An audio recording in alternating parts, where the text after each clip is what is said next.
आप सभी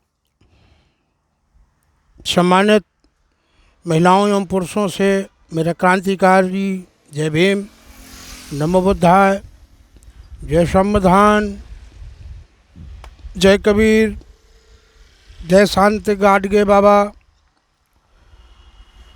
जय रविदास जी, जय वाल्मीकि जी। बहुत दिन हो गए मैंने कोई वीडियो बना के नहीं डाला और आज थोड़ी इच्छा हुई कि हमें तो पहले अब अपनी समाज को ही धोना है, तो आज कुछ इच्छा जागरूक हुई। मैंने को एक वीडियो बना के डालता हूँ। हालांकि मैं मनुवाद से परेशान नहीं हूँ, मैं तो अपने लोगों से परेशान हूँ, अपनी समाज से परेशान हूँ, अपने दलित समाज से परेशान हूँ। इसलिए थोड़ी इच्छा जागरूक हुई कि ये वीडियो बना के मैं डालूँ। लेकिन मेरे वीडियो को देखने वाला अगर वाकई में शिक्षित होगा तब तो मेरे वीडियो को पूरा देखेगा और समझेगा और सुनेगा। ये बात हमारे परम पूज्य बाबा साहब कह के गए थे कि शिक्षा वो शेरनी का दूध है, जो पिएगा वो दहाड़ेगा। तो मैंने तो थोड़ी बहुत शिक्षा पी रखी है, इसलिए हमेशा दहाड़ता रहता हूँ और मैं वीडियो भी बना के डालता हूँ। तो मैं इसके लिए नहीं डालता, दौलत के लिए। और आज हमारे जो नेता हैं वो सिर्फ दौलत के भूखे हैं और दौलत के लिए वो नेतागिरी करते हैं, अपना नाम रोशन करते हैं, शान शोहरत के लिए नाम नेतागिरी करते हैं। इस समाज को इस दलदल में डालने वाले लोग जो हैं वो अपने ही हैं, गैर नहीं है। हम चलो मनुवाद को बदनाम करते हैं, अब हम गणित पे आ जाते हैं तो 1585 की लड़ाई भी बताते हैं। अरे 85 को गोली मारो, तुम 30% इकट्ठा होकर दिखा दो दलित हो। मैं सर्वप्रथम दलितों को ही ये कहना चाहता हूँ कि तुम लोग जितने पखंडवादी हो ना, उतने मनुवादी पखंडवादी नहीं जितने तुम लोग हो। और तुम लोगों की वजह से मनुवादी लोग तुम्हारे ऊपर, तुम्हारी बहन बेटी के ऊपर, तुम्हारी माताओं के ऊपर अत्याचार करते हैं, बलात्कार करते हैं, तुम्हारा तिरस्कार करते हैं, टट्टी पेशाब सब तुम्हें खिलाते पिलाते हैं। उसकी कमी सिर्फ तुम्हारी है। और मानवर कांशीराम साहब को मानने वाले लोग जो हैं वो अलग हैं, लेकिन मानवर कांशीराम साहब के नाम का उपयोग करने वाले जो नेता, जो गधे हैं ना, मैं डायरेक्ट बोलने वाला व्यक्ति हूँ, मैं किसी को डरने वाला व्यक्ति नहीं हूँ, क्योंकि मैंने अपनी लड़ाई अकेले दम लड़ी, आज भी लड़ रहा हूँ। साथ किसी ने नहीं दिया, कोई नहीं साथ देता। अब मरने के बाद कौन कौन कंधा देगा? मेरे मरने के बाद चंद्रशेखर भाई आएगा मेरे को कंधा देने? मुझे क्या पता, आएगा भी तो मुझे क्या पता। जिंदा वहां जा नहीं सकता, मुर्दा बता नहीं सकता, तो भाई स्वर्ग नरक की खोज किसने की? आज हमारे महापुरुषों का जो अपमान हो रहा है उसकी कमी ब्राह्मणवाद नहीं है। हमारे समाज में IAS, PCS, डॉक्टर, मास्टर, चपरासी, कोई भी व्यक्ति हो, उनके साथ अत्याचार हो रहा है। अच्छा, मैं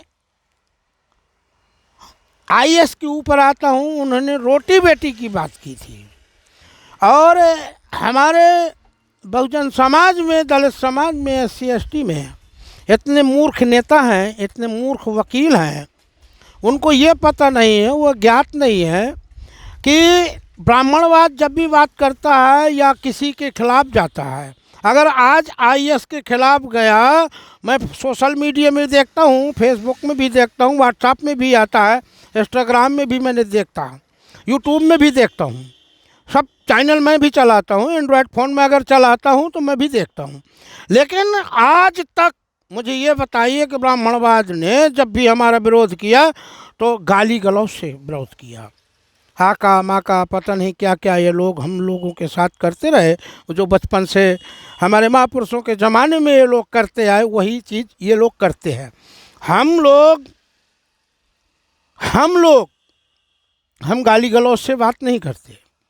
और मैं इस वीडियो को इसलिए आज बना रहा हूँ कि जब पानी सर से ऊपर हो जाए ना तो हमें तैरना आना चाहिए।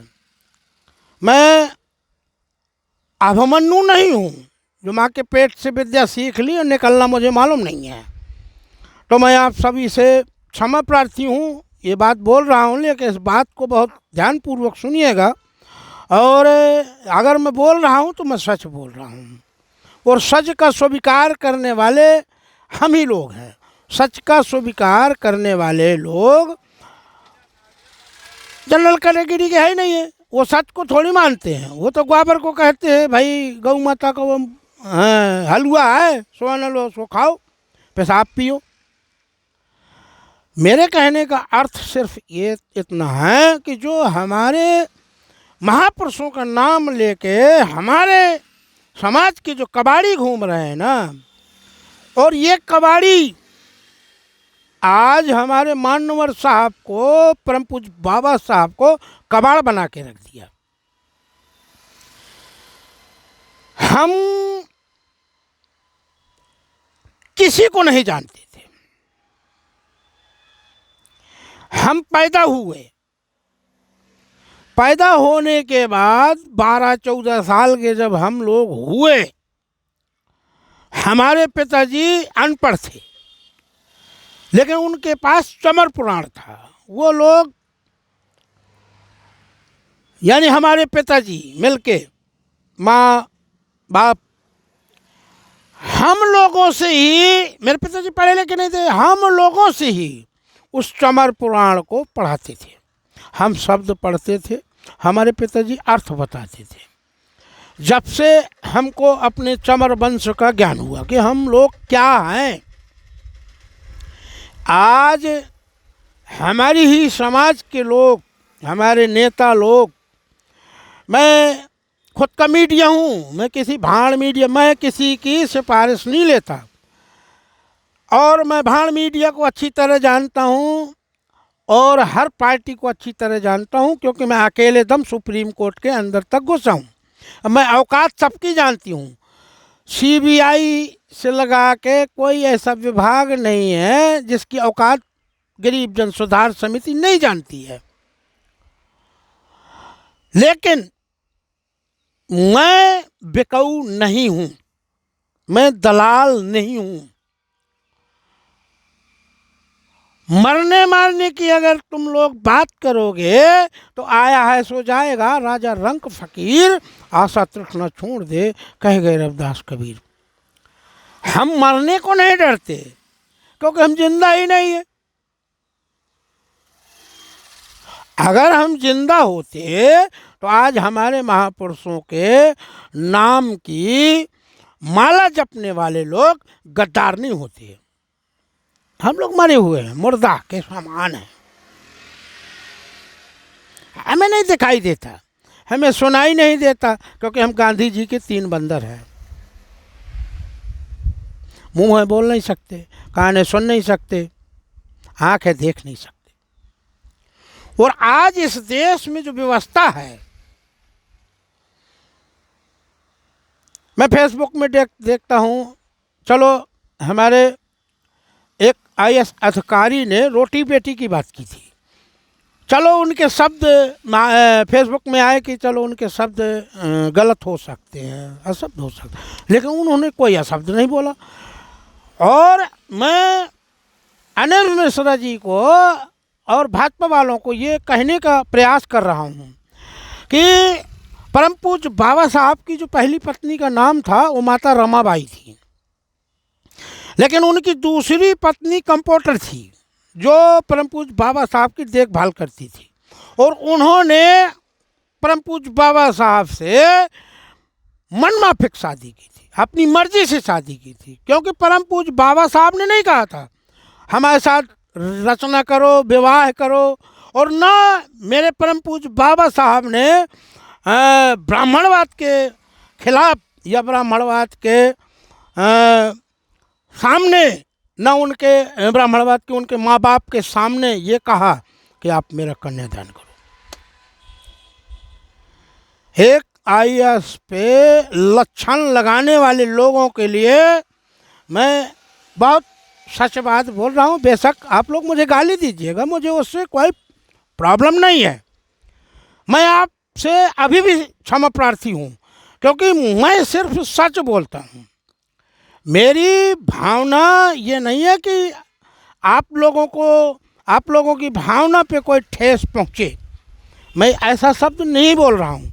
आपकी ही तरह है, आपकी तरह मैं माँ बहन बेटी की गाली गलौज नहीं कर रहा हूँ, क्योंकि जिन लोगों ने सोशल मीडिया में आईएएस के बारे में गाली गलौज का शब्द निकाला है, तो अगर तुम लोगों को ये महसूस होना चाहिए कि जिस दिन संविधान लागू हो जाएगा ना, तो तुम्हारा सोशल मीडिया में वीडियो पड़ा है, चेहरा भी पड़ा है, और जिस दिन संविधान हमारे हाथ में आ जाएगा तो हम सुरक्षित उपाय आप लोगों के लिए खोज के ही लाएंगे। हम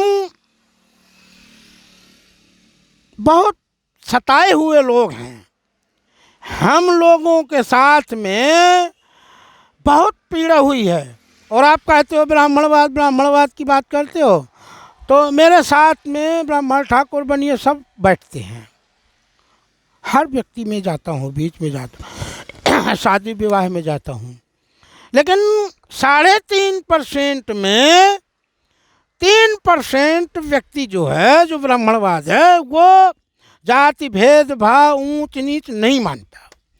5% जो मेंढक हैं, हम लोगों को क्या कहते हो, नीले कबूतर, अरे आसमान नीला है। तुम लोगों में अगर शक्ति है, भक्ति है, तो आसमान को पहले भगवा पहना दो,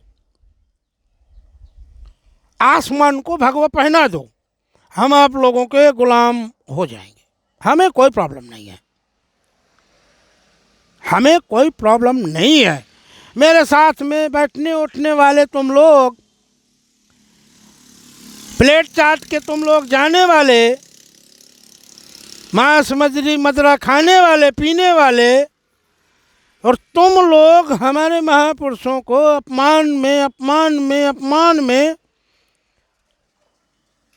अपमान ही किए जा रहे हो।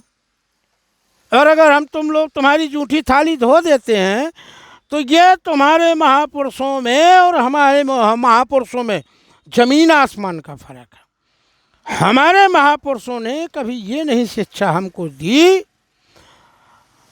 अब तुम ही लोगों में, तुम्हारी तुलसीदास रामायण में जहाँ भी तुम लोगों ने लिखा है, तुम लोग कहते हो अतिथि देवो भव, अतिथि भगवान के स्वरूप, मतलब तुम्हारे मंदिर में हम चले जाएं तो हम, और तुम हमारे यहाँ हो, हम तुम्हारी जूठी थाली धो लें, तो सोचो। मेरे कहने का तात्पर्य ये है कि मैं भिड़ना किसी से नहीं चाहता, न मुझे भिड़ने का शौक़ है। भैया गरीब आदमी हूँ, पेट पाल रहा हूँ, 2 पैसा कमा रहा हूँ, अपने बच्चों को पाल रहा हूँ, और आप लोगों की हम लोग बराबरी नहीं कर सकते, क्योंकि विदेश से बराबरी हमारे बस की बात नहीं है।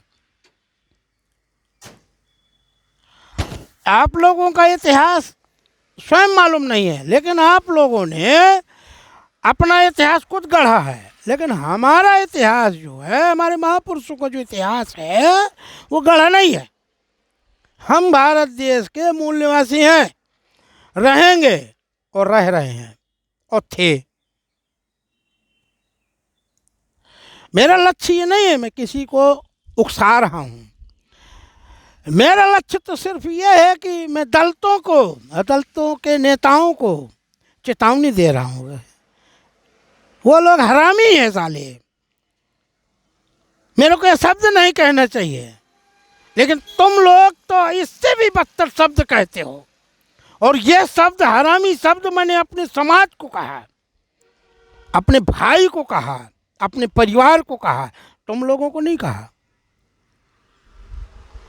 लेकिन तुम लोग हम लोगों को क्या क्या बोलते हो, और पता है किसकी बदौलत बोलते हो? संविधान की बदौलत बोलते हो। और उसी संविधान की बदौलत तुम लोग सुरक्षित हो।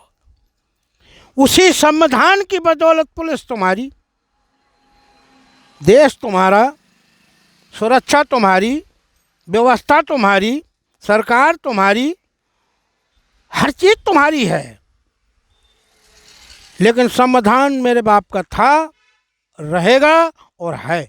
और जिस दिन उस संविधान को मैंने अपने हाथों में ले लिया, तो ये सोच लीजिएगा कि मैं आप लोगों को ऐसा नंगा करूंगा, ऐसा नंगा करूंगा, लेकिन मैं संवैधानिक तुम्हें नंगा करूंगा। और तुम लोग ऐसा असंवैधानिक काम करते हो। तुम लोग गाली गलौज की बात करते हो। और तुम लोगों में एक चीज़ और बता दूं, बेशक मेरे को गोली मरवा देना, कुछ भी करवा लेना, मैं डरता किसी से नहीं हूँ, ना डरने वाला हूँ। मृत्यु तो एक दिन आनी ही है। ये हमारे रावण का कहना है कि मृत्यु तो एक दिन आनी ही है। ज़्यादा मैं रामायण में नहीं जाता, क्योंकि सुप्रीम कोर्ट ने खुद उसको घोषित किया, रामायण महाभारत काल्पनिक कहानियाँ हैं। हम लोगों को तुम श्राप दे दो, और पंडित जो है श्राप क्या स्वाहा कर रहा है। स्वाहा का मतलब हमारा दलित समाज नहीं समझता, और हमारा ही दलित समाज पंडितों के पास जाता है। बच्चा तुम पैदा कर रहे हो, नाम पंडित जी से पूछने जा रहे हो, और पंडित जी आके साला स्वाहा करके चला गया तुम्हारा 2-4-5 हज़ार का। और स्वाहा कैसे करता है पंडित जी? पंजीरी भूंज के तुम लोगों को देता है, बांटो परिवार में, समाज में, रिश्तेदारी में, और सेव, मौसमी, संतरा, रुपया, पैसा पंडित जी ले जाता है। तो स्वाहा नहीं करवाना है, तो इस बात को समझने की व्यवस्था करिए। हमारे दलित समाज को समझने की आवश्यकता है। मैं दलाल नहीं हूँ। अगर मैं दलाल होता, चंद्रशेखर आज़ाद जैसा मैं दलाल होता, मैं जिसके बारे में बोलता हूँ उसके 24 घंटा खुली चुनौती, सुप्रीम कोर्ट के आगे भिड़ ले। I am barrister. तुम लोग तो वकालत करके वकील हो गए, लेकिन मैं अपने आप वकील हूँ, मैं अपने आप बैरिस्टर हूँ। मुझसे लड़ने की कोशिश करना, भिड़ने की कोशिश करना, लेकिन न्याय व्यवस्था की कोशिश करना, तब तुम मुझसे भिड़ना। आज तुम हमारी समाज को किस गंदगी में डाल के रखा है। चंद नेताओं ने, सालों ने हम लोगों का अधिकार छीना, हम लोगों का आरक्षण छीना, हम लोगों को बेइज्जती बेइज्जती एक जो हम कर रहे हैं, हमारी नौकरी छीनी, रोजगार छीना, हम लोगों की माताओं बहनों के साथ जो अत्याचार दुराचार हो रहा है, सिर्फ चंद गद्दार नेताओं की बदौलत हो रहा है। और चंद गद्दार नेता जो हैं अपनी दलित समाज में हैं। आज अगर मानवर साहब को मानने वाले लोग होते, जो मानवर साहब, कांशीराम साहब को मानने वाले जो लोग होते ना, आज बीएसपी का साथ देते, अलग पार्टी बना के। मैं बीएसपी में कोई पावरफुल आदमी नहीं हूँ, मैं एक वोटर हूँ बीएसपी का। कल भी था, आज भी हूँ, जब तक मेरी लाइफ है, माई इज लाइफ, मेरी लाइफ, मैं अपनी लाइफ खुद जीता हूँ। मैं खुलेआम कहता हूँ मैं बीएसपी का वोटर हूँ। मैं बहन जी के निर्देशानुसार कोई कार्य नहीं करता, क्योंकि मैं बहन जी का गुलाम नहीं हूँ, मैं बहन जी का वोटर हूँ। लेकिन बहन जी के खिलाफ, यानी बहन जी के नहीं, मानवर कांशीराम साहब के खिलाफ कोई जाता है, तो मेरा 24 घंटा बोलने का अधिकार रहता है। आज अगर हम लोग बोल लेते हैं, आज तुम चंद्रशेखर आज़ाद की बात करते हो, मैं जनता से ये निवेदन करना चाहता हूँ कि चंद्रशेखर आज़ाद की तुम बहुत बात करते हो। चंद्रशेखर आज़ाद कहाँ पैदा हुआ गया था क्या? आज तक मेरी बहन जी को बहन जी ही कहा किसी ने भी, चाहे वो 70 साल का बुढ़ा हो, चाहे 50 साल का जवान हो, चाहे 20 साल का नौजवान हो, मेरी बहन जी को बहन जी ही बोला उन्होंने। और एक कल का लड़का, मैं मानता हूँ तेरी सगी बुआ है चंद्रशेखर भाई, वीडियो को बहुत ध्यान से देखना। और मैं ये दावे के साथ कहता हूँ कि जो बहन जी की जो संतान है, यानी भतीजे हैं, सग भतीजे हैं, उन्होंने भी बहन जी को बुआ नहीं बोला समाज के बीच में। अकेले में वो क्या बोलते हैं क्या नहीं बोलते, उनका परिवार में, उनके परिवार में हमारी घुसने की कोई आवश्यकता नहीं, ना हमारी कोई औकात है। लेकिन समाज के बीच में बहन जी के भतीजों ने सिर्फ बहन जी को नेता बोला कि हमारी नेता है, बहन जी हमारी नेता है। आज यार चंद्रशेखर, एक सीट तो दी जीत गया तो भीख में मिली तुम्हें, सीट जीती नहीं तुमने, भीख में मिली। क्यों? क्योंकि भाजपा का पॉइंट तुम लोगों के बस में थोड़ी है। वकील वकालत कर लो, चाहे जितनी बड़ी वकालत कर लो, लेकिन तुम्हारे बस में नहीं है। अगर कोई अगर नेता है मनुवाद को समझने वाला, भाजपा को समझने वाला, सवर्ण को समझने वाला, उनकी राजनीति को समझने वाला, तो वो सिर्फ और सिर्फ हमारी बहन जी है, हमारी बहन जी है। और उन्होंने समझा और उन्होंने ऐसा करके दिखाया। आज बहन जी की बदौलत में मैं इतनी बोलने की क्षमता रखता हूँ, और आज मेरी इतनी हस्ती है, मुझको कोई हाथ नहीं लगा सकता। चैलेंज के साथ कह दो, मेरा वो कोई ऐसा शब्द नहीं है। हमारे महापुरुषों ने हमेशा ये कहा है, बाणी ऐसी बोलिए कि मन का आपा खोए, और उनको शीतल करे सो आपो शीतल हो। हम ऐसी भाषा का प्रयोग क्यों करें जिससे दुश्मन को नहीं, परिवार को ही तकलीफ हो? तो आज मैं क्षमा चाहता हूँ आप लोगों से कि मेरे परिवार को दो भागों में न बांट के मेरे परिवार का साथ दीजिए, वरना मैं नंगा करना सबको जानता हूँ, और मुझसे बड़ा नंगा कोई नहीं है, क्योंकि मैं भी नंगा हूँ। लेकिन अगर तुम्हें नंगा नहीं होना है और दंगा नहीं फैलाना है, क्योंकि मेरे देश में दंगा के अलावा कुछ नहीं होगा, और अब होगा तो सो दंगा होगा। हम लोगों को हमारे परम पूज्य बाबा साहब ने कलम का हथियार दिया। हमारे कुछ लीडर हैं अपनी समाज के, वो भी बोलते हैं कि हम परशुराम का फरसा उठाएंगे, बंदूक उठाएंगे, लाठी उठाएंगे, तलवार उठाएंगे। तो हम नहीं चाहते कि अगर कोई टट्टी खा सकता है, पेशाब पी सकता है, तो मैं अपनी समाज से वो अपील करने की व्यवस्था रखता हूँ कि मेरी बहुजन समाज, मेरे दलित समाज, मेरे भाइयों, मेरी माताओं, मेरी बहनों, कि आप लोग गोबर और पेशाब पीने का प्रयास मत करिए। अगर आप लोगों को सुरक्षित रहना है तो मैं अगर कह रहा हूँ आप लोगों से तो कुछ अच्छाई के लिए कह रहा हूँ, अन्यथा हम लोगों को कमाने की और कोई आवश्यकता नहीं है, और किसी की भी टट्टी और किसी का भी पेशाब पी सकते हैं। और ये कहावत मैं यूँ कह रहा हूँ क्योंकि सन 1947 में हमारा भारत देश आज़ाद हुआ, उसके पहले हमारी अवस्था कुछ और थी। हम लोगों को भीख मांगना पड़ता था पानी के लिए, नाली का पानी, तालाब का पीने का पानी अधिकार नहीं था हम लोगों को। उस व्यवस्था को समझते हुए आज जो हम बिसलरी का पानी पीते हैं, हमारे समाज के लोग IAS PCS डॉक्टर, मास्टर, चपरासी, मंत्री, राष्ट्रपति जो बन रहे हैं, वो परम पूज्य बाबा साहब की देन है। और परम पूज्य बाबा साहब को याद करने के लिए उनका संविधान हम लोगों को लागू करवाना पड़ेगा, और वो संविधान सिर्फ और सिर्फ गरीब जन सुधार समिति ही लागू करवा सकती है। 2007 से मैं BSP वालों को भी चेतावनी दे रहा हूँ कि ऐसा मौका मत खोइए, लेकिन BSP वालों ने मेरी कदर नहीं की, मेरी बात नहीं सुनी। उन्होंने सोचा कि ये भी चंदू जैसा चंद टुकड़ा है, लेकिन हम चंदू जैसे चंद टुकड़ा नहीं, हम वोटर हैं और वोटरों का मैं लीडर हूँ।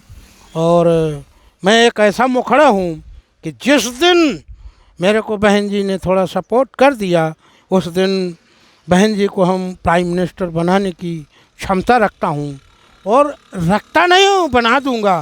लेकिन बस मुझे समझने वाले लोग चंद लोग हैं, और चंद लोगों में चंदू बीच में आ गया।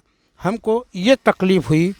बेशक मेरे शब्दों से अगर किसी को पीड़ा हो, और मेरे नौजवानों को ही पीड़ा होगी, क्योंकि बीएसपी सरकार में आज तक किसी भी नौजवान के ऊपर कोई एफआईआर नहीं है।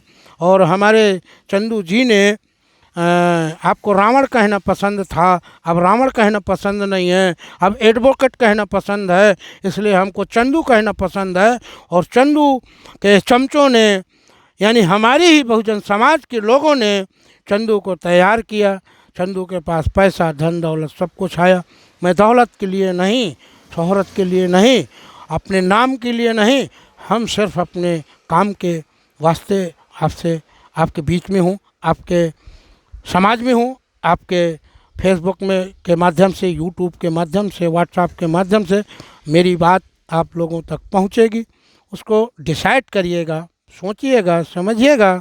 मैं भाड़ मीडिया को डरने वाला व्यक्ति नहीं हूँ। मैं भाड़ मीडिया की औकात जानता हूँ, हर व्यक्ति की औकात जानता हूँ। मुझसे इसलिए कोई भिड़ता नहीं है, और भिड़ जाता है तो मेरे यहाँ सिलेंडर होके ही उसको जाना पड़ता है। ये मैं नहीं कह रहा हूँ, ये मेरे महापुरुषों की आत्मा है, मेरे महापुरुषों का आशीर्वाद है, मेरे महापुरुष परम पूज्य बाबा साहब का ये समाधान है, जो मुझे जीवित भी किए हैं, मुझे सुरक्षित भी किए हैं, और मुझे बोलने का अधिकार भी दिए हैं। मैं अच्छे अच्छे बैरिस्टरों से 1.5 घंटा वार्तालाप भी करता हूँ, और वो बैरिस्टर मुझे समझते भी हैं। मैं उन बैरिस्टरों का सम्मान करता हूँ। परम पूज्य ऐसे बैरिस्टर थे। हम चुटकी भर लोगों को डरते हैं। पता है क्यों? हमारे पास धन नहीं है, हमारे पास अधिकार नहीं है, हमारे पास घर मकान नहीं है। और हमारी समिति ने बायोडाटा तैयार किया, मैंने ये तैयार किया कि 1 करोड़ रोज़गार मैं दूंगा, और 1 करोड़ रोज़गार देने के बाद ये प्रक्रिया जारी रहेगी। और उसमें मैंने एक बात और सम्मिलित की कि 1-1 करोड़ रुपए का योगदान दूंगा।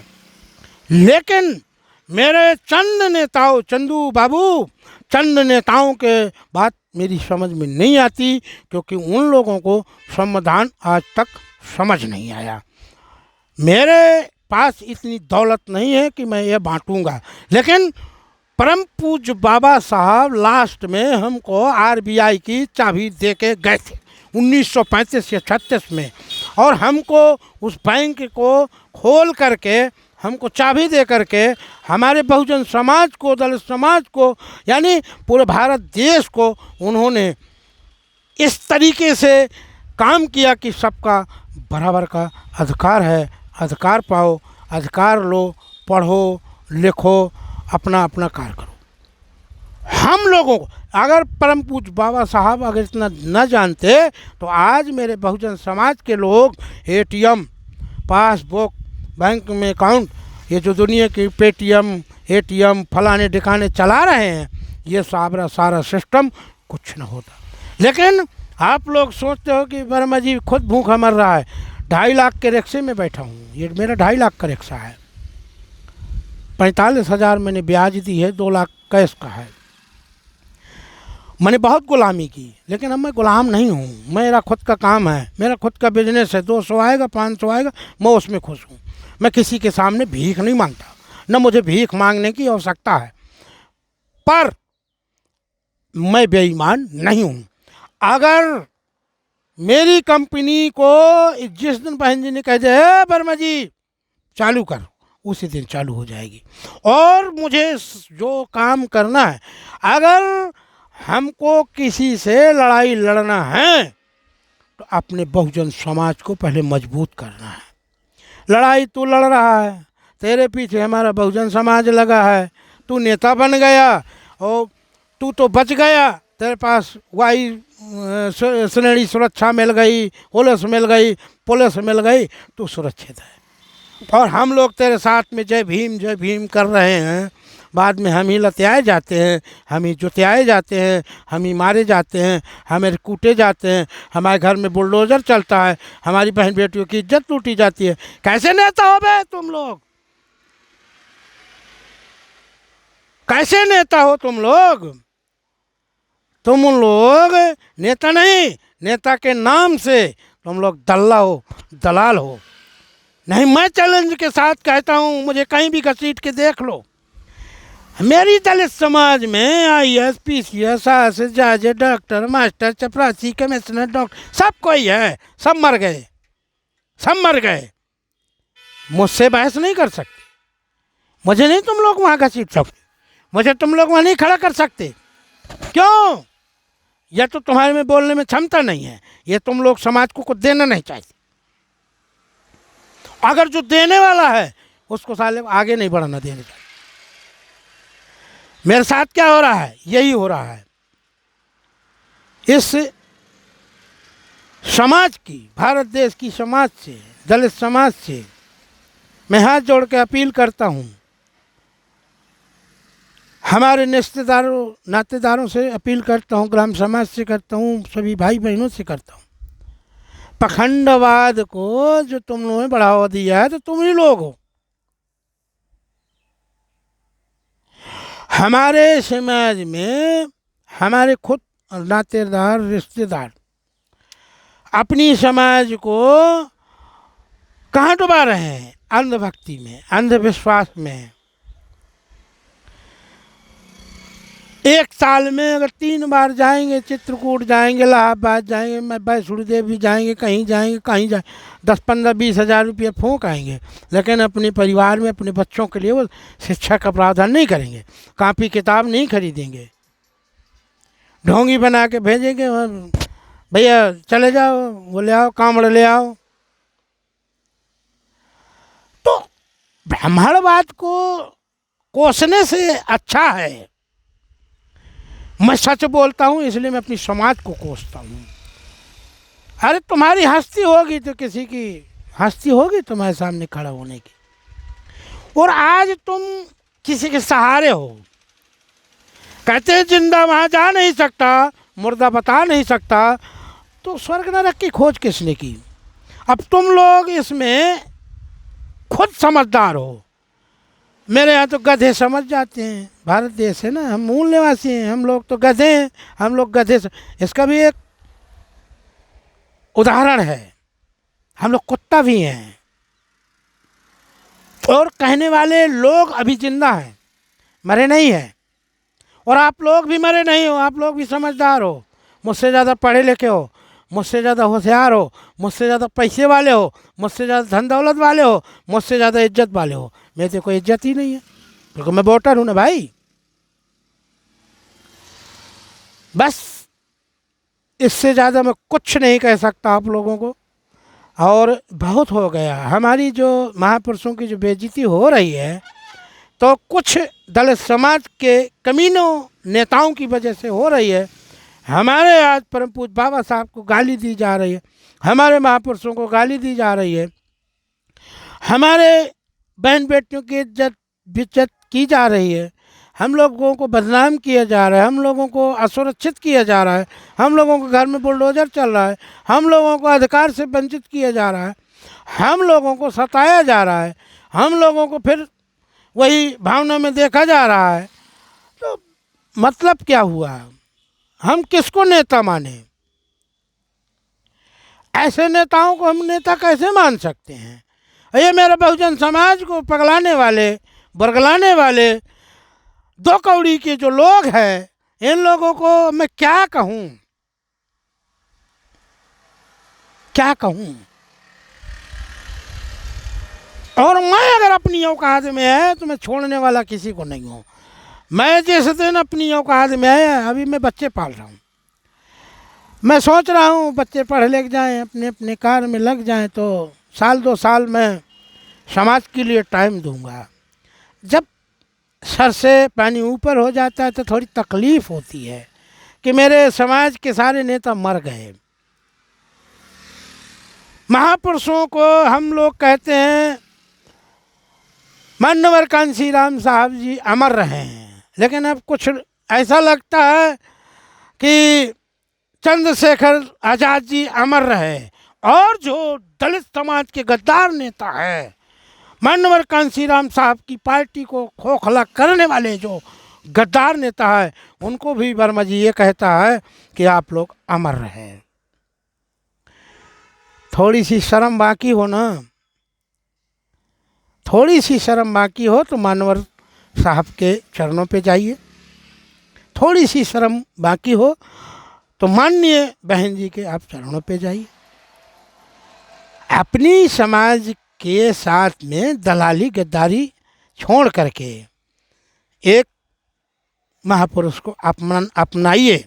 मान्यवर कांशीराम साहब एक ही थे, परम पूज्य बाबा साहब एक ही थे, हमारे महापुरुष जो थे एक ही एक थे, लेकिन तुम लोग अनेक बन रहे हो। वहाँ घृणा आती है तुम लोगों से। मेरे ऊपर जिसको FIR करना है FIR कर सकता है, खुला चैलेंज है, नो प्रॉब्लम। हाँ, लेकिन जाते जाते एक शब्द मैं कहना चाहता हूँ कि मेरे शब्दों से जिस भाई को भी पीड़ा हो, मैं उन भाइयों से अपने परिवार की तरफ से हाथ जोड़कर क्षमा प्रार्थी हूँ। लेकिन मैंने कोई ऐसा अशब्द नहीं कहा जिससे आप लोगों को पीड़ा हुई हो। अगर पीड़ा हुई हो तो आप मुझसे वार्तालाप भी कर सकते हैं फ़ोन के माध्यम से। अगर आपसे मेरी वार्तालाप हुई तो ऑडियो वायरल ज़रूर होगी। सावधानी हटी, दुर्घटना घटी। तो मैं जाते जाते बस ये कहना चाहता हूँ कि जिस दिन मेरी कंपनी को बहन जी ने अगर आदेश दे दिए ना, उस दिन के बाद मंदिर वाले वो खुद सोच सकते हैं कि उनके साथ मंदिर में कौन रहेगा। ये पूरा दलित समाज है ना, ये सिर्फ हमारे महापुरुषों के मंदिरों में जाएगा और हमारे महापुरुषों के विचारों में जाएगा। और विचार को फैलाने के लिए हमें धन दौलत की आवश्यकता नहीं है, हमें एक साथ की ज़रूरत है, हमें मुलाकात की भी ज़रूरत नहीं। मैं बहन जी से ये नहीं कहता कि आप मुझसे मुलाकात करिए, बस एक आदेश पारित करिए, हमको एक आदेश दे दीजिए। और अगर आपको कोई डाउट है तो मैं आपसे सुप्रीम कोर्ट में भी मिलने के लिए तैयार हूँ। लेकिन मैं बहन जी, मैं आपका वोटर हूँ, मैं आपकी कभी भी बेइज्जती नहीं करना चाहता और ना मैं किसी को करने दूंगा। बस हमारा यह सीक्रेट मिशन है, हमको परम पूज्य बाबा साहब का संविधान लागू करना होगा और हमें आपको किसी भी प्रकार से प्राइम मिनिस्टर की कुर्सी में बैठाना पड़ेगा। आप मेरा समर्थन एक बार करके देखिए, आप लोग जो बोलते हो वो तत्काल होगा, क्योंकि शिक्षा उस शेरनी का दूध है, जो पिएगा वो दहाड़ेगा। आज की दुनिया में सिर्फ शिक्षा ही है जो हम लोग जो चाहते हैं वो कर सकते हैं। मैं बहन जी आपको समझा नहीं रहा हूँ, मैं तो आपका खुद वोटर हूँ। बस हमारी पीड़ा ये है, हम चाहते हैं, हम वोटर हैं, हमारा परिश्रम है आपके साथ में लगा हुआ है। हम चाहते हैं कि आप एक बार प्राइम मिनिस्टर बनिए, हमारे परम पूज्य बाबा साहब के लिखे हुए संविधान को आप लागू करवाइए, हमारी बहुजन समाज की पीड़ा को समझिए। आज ब्राह्मणवादियों ने हम लोगों को लूट के, हम लोगों को कूट के 2-2, 4-4 करोड़ रुपये जो ये छापेमारी में जो निकल रहा है, सारा पैसा हमारे समाज में आएगा, समझने का प्रयास किए। अन्यथा मेरे को मरने का भी डर नहीं है, मेरे को कोई भी मार सकता है, उससे भी मैं कोई पीड़ा नहीं है। मैं किसी से कोई शिकायत नहीं कर रहा हूँ कि मुझे मार दिया जाएगा, मैं डर रहा हूँ, मैं फलाने कर रहा हूँ, ढिकान कर रहा हूँ, मेरे को ये सिक्योरिटी चाहिए। मुझे भाड़ सिक्योरिटी नहीं चाहिए, मुझे कोई सिक्योरिटी नहीं चाहिए। अगर मेरी मृत्यु आएगी तो सिक्योरिटी धरी की धरी रह जाएगी। यहाँ एक मशवरा देना चाहता हूँ, इंदिरा गांधी प्राइम मिनिस्टर थी अपनी देश की, और जब इंदिरा गांधी मारी गई तो उनके सिक्योरिटी ही ने उनको मारा, और ये पूरा देश जानता है।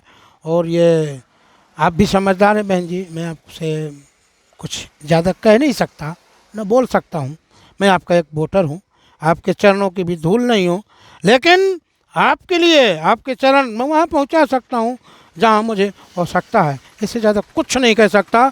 और बीएसपी वालों, बीएसपी के पार्टी के कार्यकर्ता, नेताओं, हैं वोटरों, मेरी बात को थोड़ा समझने का प्रयास करिए कि आज हमारी बहन जी के साथ क्या हो रहा है, कैसे हो रहा है। हम लोग कह देते हैं बहन जी के एक ट्वीट से ये हो गया, वो हो गया। अरे वो ट्वीट के चक्कर में पड़े हो गधो, बहन जी के एक ट्वीट ट्वीट के चक्कर में पड़े हो, बहन जी के आदेश के चक्कर में पड़ो, बहन जी की कलम के चक्कर में पड़ो कि बहन जी सिग्नेचर करे। और बहन जी जब सिग्नेचर करेंगी, जब हम और आप सब एक साथ मिल कर के बहन जी को प्राइम मिनिस्टर बनाएंगे, दिल्ली की कुर्सी पकड़ाएंगे, तब ये संविधान लागू होगा। बाकी गधे मैं, गधे तुम, तो गधा कहते हैं लास्ट में जाते जाते बस एक शब्द कहता हूँ कि ज्ञानी से ज्ञानी मिले सो दुई दुई बातें हों, और गधा से गधा मिले सो भाई भाई लाते हों। और ज्ञानी मारे ज्ञान से अंग अंग बिध जाए, गंवार मारे लठ से फाट को पड़ा जाए।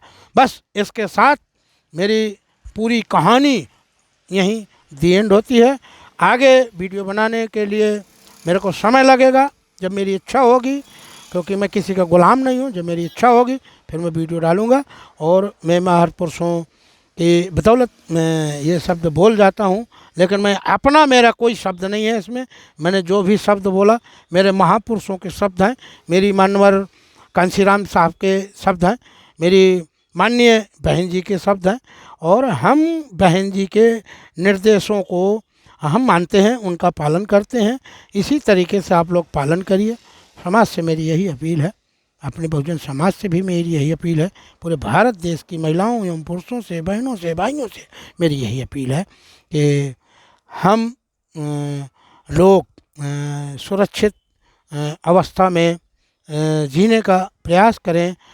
इसलिए हमको माननीय बहन जी को एक बार भारत देश का प्राइम मिनिस्टर बनाने की आवश्यकता है। और मेरी वाणी से किसी को कोई कष्ट पहुंचा हो तो मैं सभी साथियों से, अपने परिवार की तरफ से क्षमा प्रार्थी हूं। और आप सभी लोगों से मेरा क्रांतिकारी जय भीम, नमो बुद्धाय, जय संविधान। गरीब जन सुधार समिति, ग्राम पोस्ट खंडे है, तहसील थाना मोदाहा, district Hamirpur, Uttar Pradesh, pin code 210-507। Bhavani दीन वर्मा राष्ट्रीय अध्यक्ष। मोबाइल नंबर है 9717338094। खुले मैदान में। जय भीम, नमो बुद्धाय, जय संविधान, जय संविधान, जय संविधान।